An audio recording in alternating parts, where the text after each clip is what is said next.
Greetings and salutations, citizens of YouTube. This is Spirit of Thersites, and today I'm doing something that's not very important.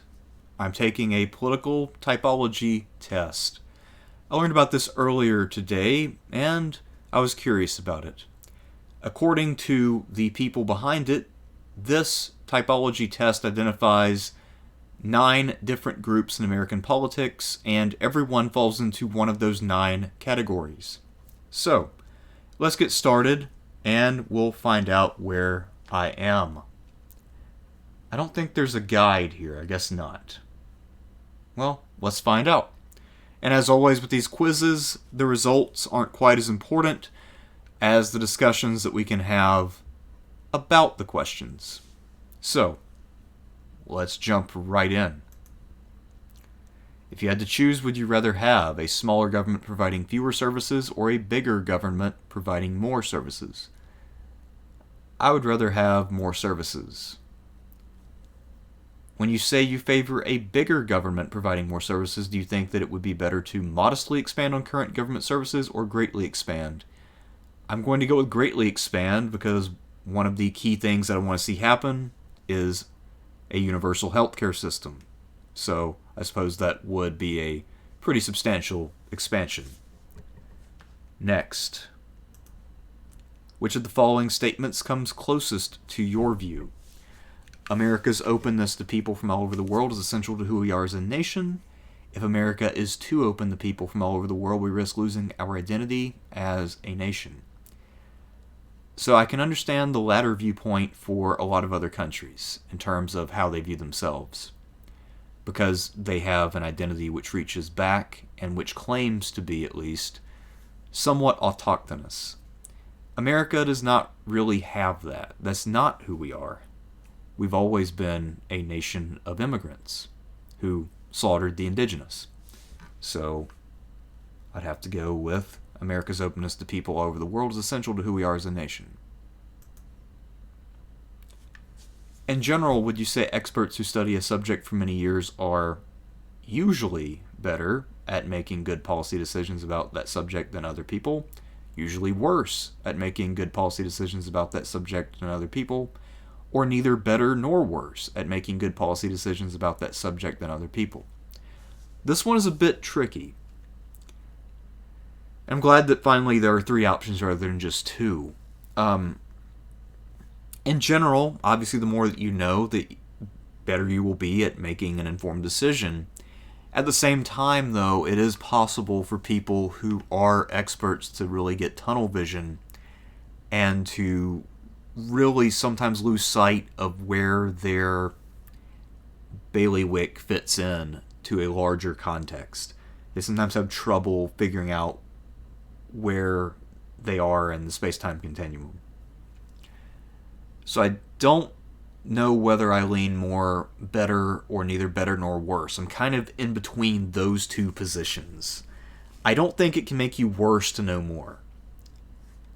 In most cases, unless you're a person who suffers really badly from analysis paralysis, in which case knowing more might not be helpful. But for most people, the more you know, the better off you are. I'm going to have to side with knowledge here. It's a tough decision, but I think in general more people will improve from knowing more about a subject. So this is the first one where I guess I could have answered a little differently. Thinking about increased trade of goods and services between the U.S. and other nations in recent decades, would you say that the U.S. has gained more than it has lost because increased trade has helped lower prices and increase the competitiveness of some U.S. businesses, or lost more than it has gained because increased trade has cost jobs in manufacturing and other industries and lowered wages from some U.S. workers? I am very strongly on this side. I think that what we've lost due to outsourcing outweighs what we gained due to having lower prices at Walmart. The loss in wages and the loss of workers' rights that has resulted from globalization has destabilized American politics in many ways, and it's made the standard of living lower. So while there have been some gains from opening up all of our markets, I think that overall it is a very clear L. So I have to side with this view. How much more, if anything, needs to be done to ensure equal rights for all Americans regardless of their racial or ethnic backgrounds? This one's a bit of a tough question too, and once again I'm glad that there are 3 rather than merely 2 options. So I believe that yes, everyone should be treated equally under the law, and that opportunities should be accorded equally. The problem is that when it comes to this question, sometimes people see it as really trying to ensure equality by ensuring a kind of standardized view of race. They try to make it about morality in a way that I don't think law really can be. So that does give me a bit of pause. But if I'm just taking the question at face value, which I suppose is what I should do, given that this is a 16-question quiz and probably not to be taken too seriously, I'm going to go with a lot. And that's mostly due to all of the police issues that have cropped up. Yeah. I can see the case for a little, since a lot of what we're talking about racially is waiting for social attitudes to catch up with official positions. So, again, this is not the easiest choice. So now we have a follow-up, which comes closer to your view about what needs to be done to ensure equal rights for all Americans regardless of their racial or ethnic backgrounds, even if neither is exactly right. Most U.S. laws and major institutions need to be completely rebuilt because they are fundamentally biased against some racial and ethnic groups, or, while there are many inequities in U.S. laws and institutions, necessary changes can be made by working within the current systems. I think when it comes to racial issues, this is the answer. I mean, I think that you don't have to reinvent the wheel to make sure that institutions don't discriminate against people on the basis of race. Now, I think that there's a good case to be made that some institutions should be fundamentally reworked from the ground up because of other problems in them, but I don't think that racial discrimination in itself requires that level of rebuilding in order to work itself out. And again, a lot of it is a more social problem that is a bit beyond the scope of government, what government is actually capable of accomplishing. So, again, not an easy question. And actually, the survey's not too bad. It's forcing me to answer some fairly difficult questions. That's always a good thing. Which of the following statements comes closest to your view? Business corporations make too much profit. Most corporations make a fair and reasonable amount of profit. You guys know me. I hate corporations. Corporations make far too much profit, and my bigger problem with them is not so much the profit as is what they do with it. And that is to help change conditions in the labor market by driving down wages to drive that profit up, and the pernicious effect that they have on politics by buying politicians who then do nothing but cut taxes for corporations and the rich people who run them. Corporations themselves are not, in of themselves, are not as big of a deal as the extremely negative impact that they have upon the larger whole of our political system and society. But in the context of this question, yeah, they make too much money. They control too much of the economy, frankly. How much, if at all, would it bother you to regularly hear people speak a language other than English in public places in your community? Not much. I mean, once in a while, if I'm, left out of the loop, I'll feel a little neglected, but, it's not a big deal. People are free to communicate how they please. And I'm not going to tell them that they have to communicate in a way that I can easily understand. They might have business they want to discuss that is completely their own business. So that is, their business. On a scale of 0 to 100, where 0 means you feel as cold and negative as possible, and 100 means you feel as warm and positive as possible, how do you feel toward the Democrats and then the Republicans? Well, I can answer the Republicans more easily. That's a 0. I don't agree with them on really anything. They have absolutely nothing to offer. The party is extremely pro-corporate. It has been for a very long time. There's a lot of flag waving, which I find obnoxious at best. I'm not into quote-unquote Judeo-Christian values. So, that's not my cup of tea at all, and I really can't imagine voting for a Republican on a national scale, on a national level. Even at this point, because of the nationalization of politics, I can't really vote for Republicans even at the state or local level anymore.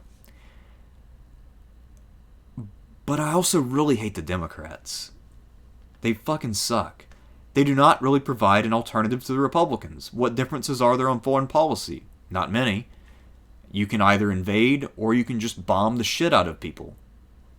Wow, what a choice. And when it comes to economic issues, there aren't that many differences.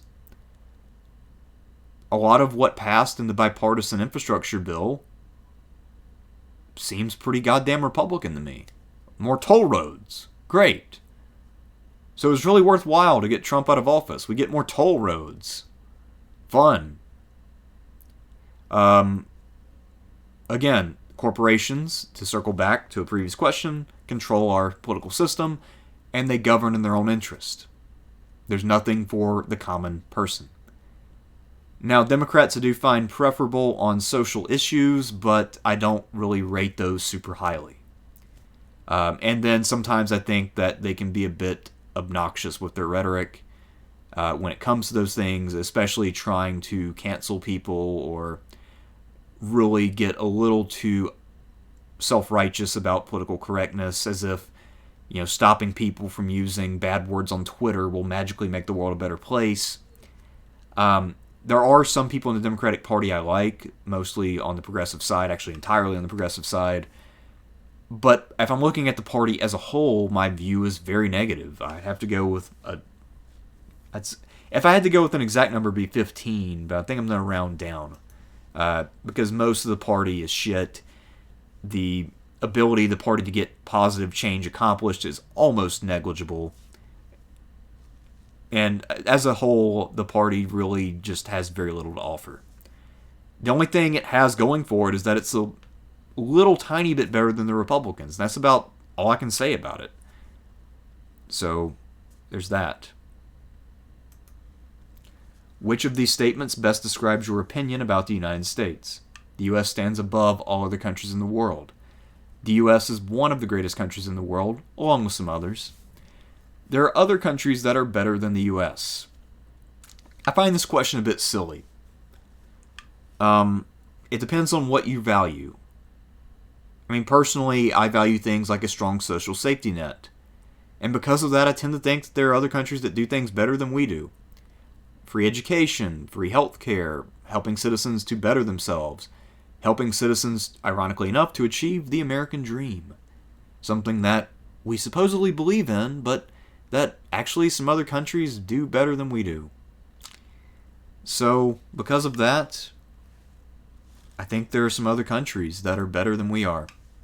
I care much more about the standard of living than I do about our place on a list of the biggest military in the world. I'm much more interested in what it's like on a day-to-day basis to live in a place. What happens if you get sick? What happens if you need to get power or internet? Could you be price gouged the way that people were in Texas and have your life savings blown up in a weekend? With like those $16,000 bills that some people were forced to pay. So I think that there are other countries that have their shit together much more than we do. The two-party system is a complete disgrace. We have no real choice in politics. When you vote third party, as I often do, I mean, there aren't even that many options, and you have to dig pretty goddamn deep to find them. So, yeah, I feel like we are not at the top. I don't think we're tied for first either.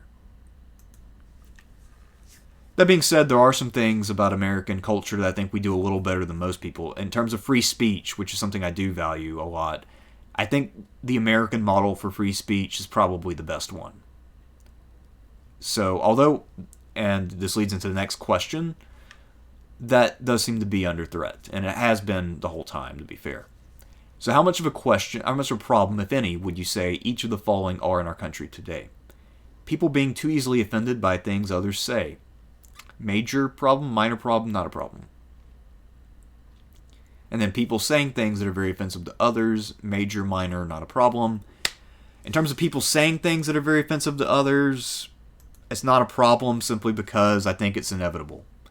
It is a necessary corollary of freedom of speech. People will say things that you don't like. But think about it, that means you can say things that other people don't like. And because I'm a very opinionated person, I offend other people sometimes. It is the way that it is. So I'm not really too bothered by it. But people taking things a little too personally, I think that's unavoidable. Partly because some personality types are prone to do that.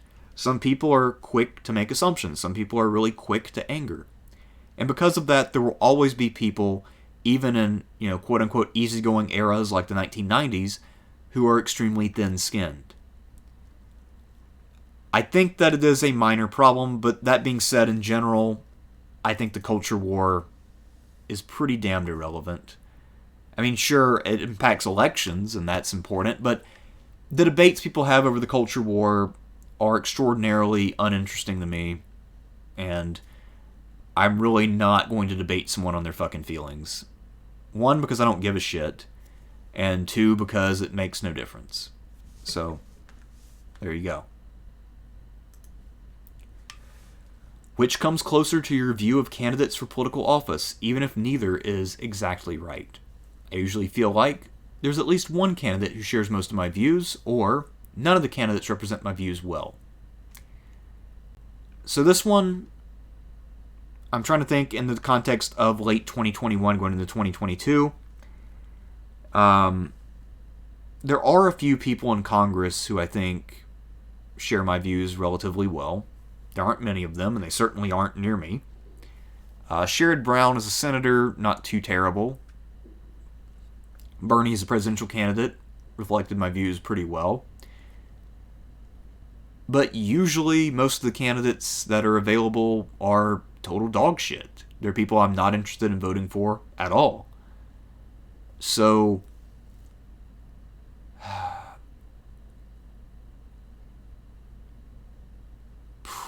I guess I have to go if there's at least one candidate who shares most of my views.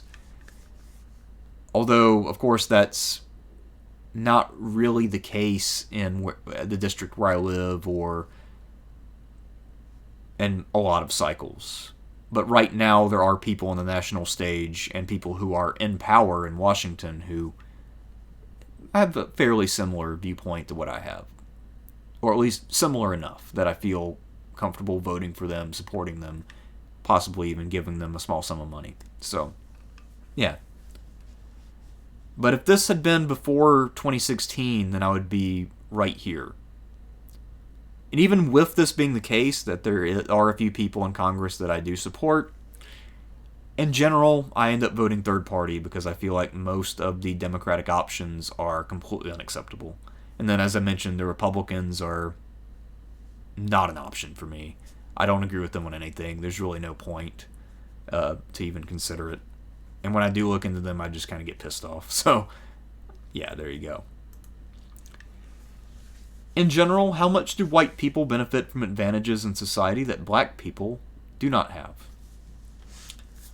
Okay, so this is one where it really depends on the context. What profession are you in? What area are you in? Because if you live in a majority white place and you're not white, and if it's a relatively conservative area or conservative profession, then white privilege is going to be a huge problem. If you're in a profession or an area that's very open-minded, very cosmopolitan, then much less so. So, really, it does depend on where you are in America.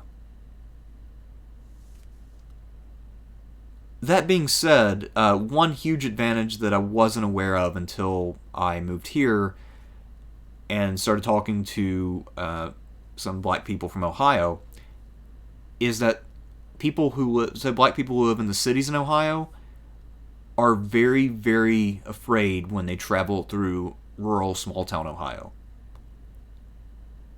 And that's saddening that people have to be afraid to travel in their own country. That they have to be afraid of being the victim of violence for being in the wrong place. And if you think about it, so there are inner city areas where a lot of white people don't go. But those are small geographically, not that hard to avoid. Whereas the countryside is the majority of the country, geographically. So doing a road trip as a black person in America is not a great idea. So because of that, and because I enjoy road trips, and I think that they're a part of the American experience, I'm going to go with the great deal rather than a fair amount. Although, again, I'm a little bit ambivalent between a great deal and a fair amount. But it really, again, it does depend on context. Some people have more white privilege than others, and it does depend on the context. Also, how much money do the people involved have? That's another question that people don't think about enough. And how famous are the people involved? Because you can trump whatever racial disadvantages that you have if you're very well known. When Michael Jordan walks in a room, people don't see a black man, they see Michael Jordan. So, there's that too, but I'd say a great deal for the average person, depending on where they are. Or if they're in a more liberal area, it's probably just a fair amount. Even sometimes not too much, again, depending on where you are. But I don't think it's ever not at all. At least, rarely. But I think increasingly over time, these two will become the more accurate answers. At least that would be my hope and expectation. Do you think greater social acceptance of people who are transgender, people who identify as a gender that is different from the sex they were assigned at birth, is very good for society, somewhat good, either good nor bad, somewhat bad, or very bad? It's very good. Individual choice. And if people are suffering because they have been born into a gender role that they're uncomfortable with, they should be able to change that, and it's been shown that makes people happier and healthier. Healthier, of course, in the long run, not in the short run. So, yeah, I think that that's very positive for society, and it shows a level of acceptance. It helps people to find their purpose in life, to really define themselves. I think that that is an important part of freedom, being able to define yourself in your own terms. So I am 100% in favor of people being able to choose their gender identity. Overall, would you say people who are convicted of crimes in this country serve too much time in prison, too little time in prison, about the right amount of time in prison? It depends on what kind of crimes. If we're talking white-collar crimes, then the answer is obviously too little. But I assume that we're talking about blue-collar crimes, the majority of crimes. And in that case, I think that those minimum sentencing guidelines from the Clinton era are too harsh. I say most people are assigned too much time in prison, especially for minor theft and possession of drugs and things that really aren't that much of a menace to society. And when it comes to, say, rape and murder, I'm cool with lengthy sentences, but when it comes to you shoplifted at Walmart, you shouldn't be in prison for 7 years, which I think is a possible sentence. That's fucking ridiculous. Who cares? A few months in county jail should be sufficient for shoplifting at Walmart. Or possessing weed. There should be no penalty. But anyway, yeah, I think in general it's too much time in prison. But if we were talking white-collar crime, I'd have a very different answer. Which of the following statements comes closest to your review? Religion should be kept separate from government policies. Government policies should support religious values and beliefs. 188% or 1,000,000% to 2,000,000,000% this. Religion should be kept separate from government policies. Partly this is because I am a staunch atheist. But also, which religion? Which is the correct one? Which one would we follow? Because there are some substantial differences between different sects of Christianity even. And also, even the Christians who claim to be literal, a lot of them have different literal interpretations of the Bible. So, I don't think it's a feasible, practical mode of government to try to base it on religion. And governance through religion tends to be tyrannical. It tends to stifle free thought. It tends to be deeply anti-intellectual. It tends to be no fun. I mean, there's no music or dancing in a lot of cases. Religion is not a positive force if it is empowered by a government. Whatever benefits people might get in their private lives do not justify it having public influence.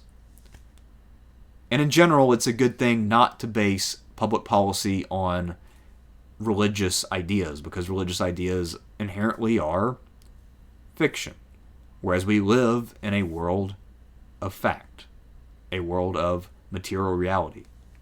Government should focus on material reality and governing materiality, not dealing with feelings, not dealing with delusions, frankly.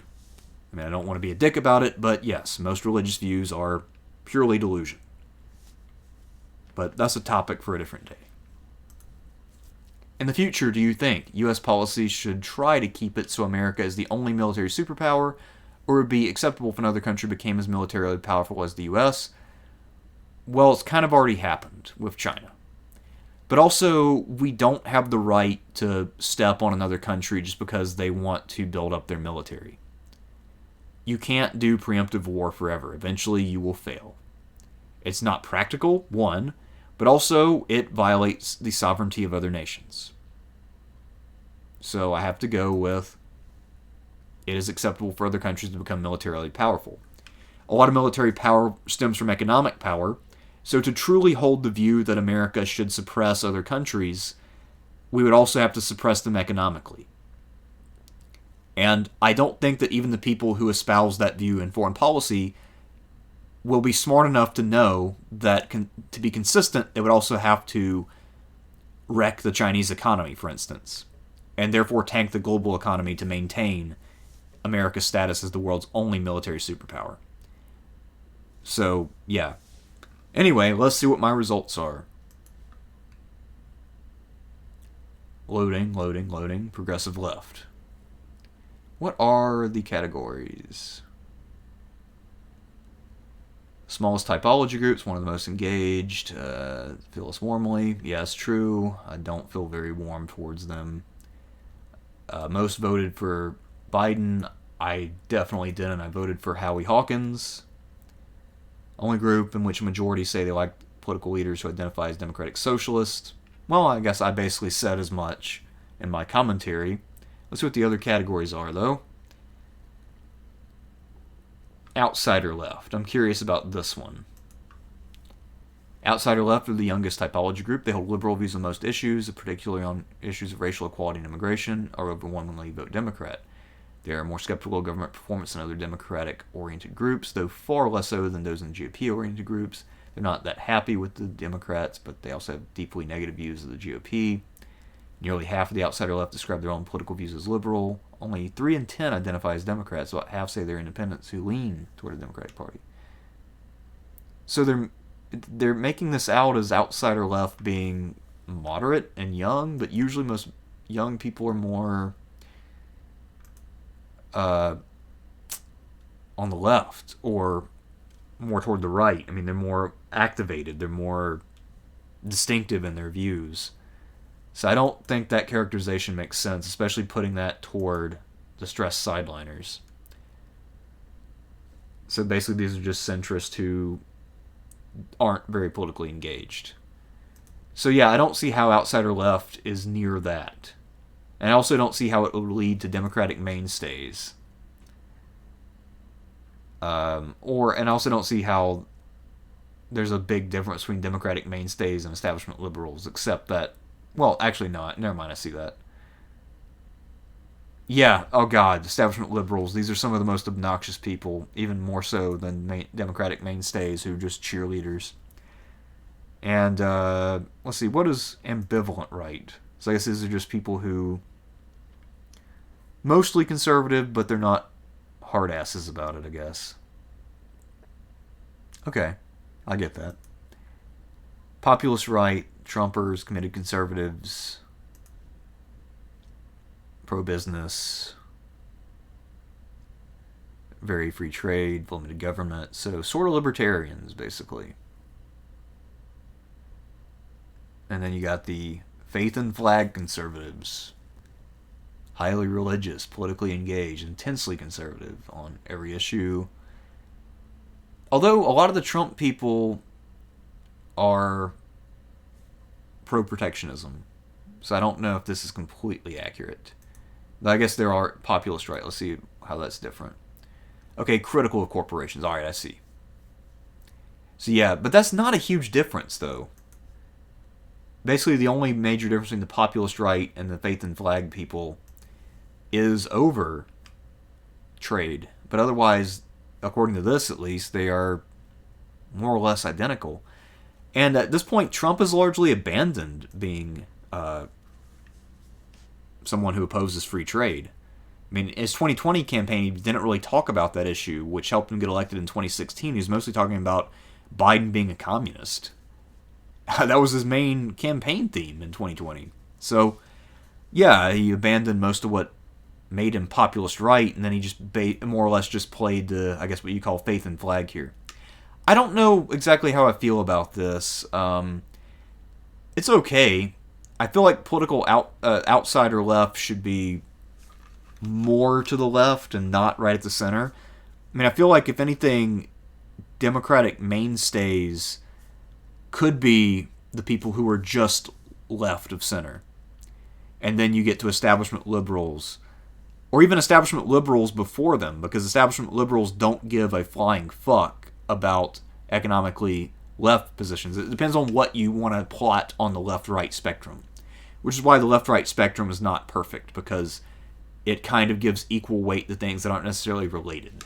So I think that's why I favor the political compass, where you have up and down for authoritarian versus libertarian, and then left-right for economics. Because I feel like that gives a more accurate view of where someone actually stands. Anyway, so that is what I got on this. Let me know if you've taken this and what your results were, and if you think that those results are accurate. Until then, I'm Spirit of Thersites. Take it easy.